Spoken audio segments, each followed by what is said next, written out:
being called a liar? The senator was just asked about bipartisanship, and instead of answering the question, he went on the attack on me. For months, you've witnessed an expensive war of words in Ohio's Senate race. Sherrod Brown hiding with his negative ad. It's clear Democrat Sherrod Brown and Republican Josh Mandel don't agree on much. But on this, they did agree. They would let taxpayers and voters see their personal income tax returns under certain conditions. I interviewed Mandel on August 31st. Are you willing to share your personal tax records tomorrow, your returns? Once you become a member of Congress, would you do so? That's something I'd want to talk about and definitely have a discussion about. I want to talk about it with my wife. We filed an extensive financial disclosure form. People can go on the internet and read. As for Senator Brown, I spoke with him by satellite on September 13th. I asked him if he would release his personal income tax returns, and he said he would if Mandel would. That didn't happen.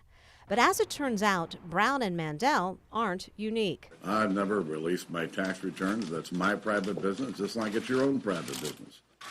It's a sideshow. That's all it is. The American people are asking the question, where are the jobs? They're not asking where are the tax returns. That's what House Speaker John Boehner from the 8th District, who now represents much of Dayton, said last July when a reporter asked him about releasing his tax returns. I made the same request by email September 24th, then followed up with a phone call. I never got a response from Boehner or his staff.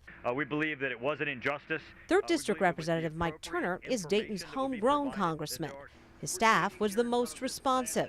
But days before airing this report, I called his communications director and found out we'd not be getting a copy of Turner's tax returns.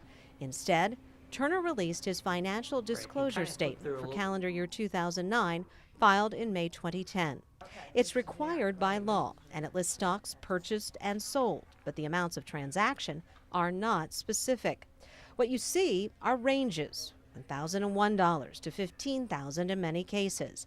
Some assets belong to a spouse or dependent child. Others are jointly held. There is a place to list spouse's income, but in the case of Congressman Turner, the amount was marked not available. Travel payments and reimbursements are also to be disclosed if more than $335 is spent. Members of Congress are also to list mortgages and lines of credit. However, again, only a range is required. Such statements are now available to you online from representatives and senators. Every year, members of Congress and those who run against them must file financial disclosure forms as a matter of ethics. That'll get you started, something Congress itself established. Well, they're intended to give you a chance to monitor possible conflicts of interest. However, government watchdog groups like Public Citizen and the Center for Responsive Politics find them too vague and incomplete. Thus, the call to release tax returns. Unlike Form 1040, we can't tell from a financial disclosure statement what members of Congress paid in taxes, if they even paid at all. Filings don't reveal a tax rate. You can't figure out their tax brackets with only ranges of income. You also don't see what tax credits and deductions members claim, and the IRS won't tell you. If a member of Congress or a candidate hasn't paid their taxes, obviously that would be significant. Hopefully most of them have done so, but I think it's a tough call. Former Ohio Governor Bob Taft remembers releasing income tax data when he was pressured by a challenger to do so. But he worries that type of pressure might keep qualified men and women from seeking public office. I think the financial disclosure form is adequate. Governor Taft now teaches a class at UD called Legislative Politics. I took the disclosure debate to his students. My first question really is, do you think members of Congress and those running for positions in Congress should disclose their personal income tax returns? A show of hands, please. In this class of 22 registered voters, not all had filed 1040s themselves.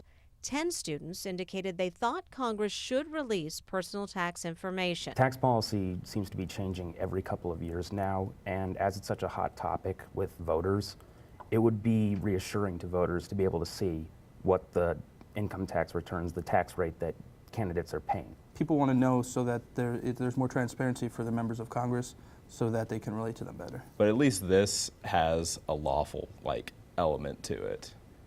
That we know they're not committing tax fraud. I really think it kind of detracts from the actual issues? I personally don't feel like it's the general public's business. That's about the same response we got from the press secretary for 4th District Congressman Jim Jordan. She told me the financial disclosure forms, quote, have everything I need. By the way, Jordan did put down an amount for his wife's salary. Finally, here's what I discovered about Senator Rob Portman from his financial disclosure form. Inside these 25 pages, you see that he has numerous assets and commercial rental properties in West Virginia, Ohio, and Kentucky, some gaining him between $100,000 and $1 million in rent. Quite a range. No exact number. And Senator Portman elected not to share his personal income tax returns, stating he doesn't think many members do. I encourage people to go online. It's all available. There's lots of information there. Probably it'll be pretty boring, but I think that's appropriate for me and for other elected officials. But incomes are done in wide ranges, sir. And with all due respect, $100,000 to $1 million in some cases, that's a wide range of income. Well, no, it's much more narrow than that. I can guarantee you. And again, go online and look at it.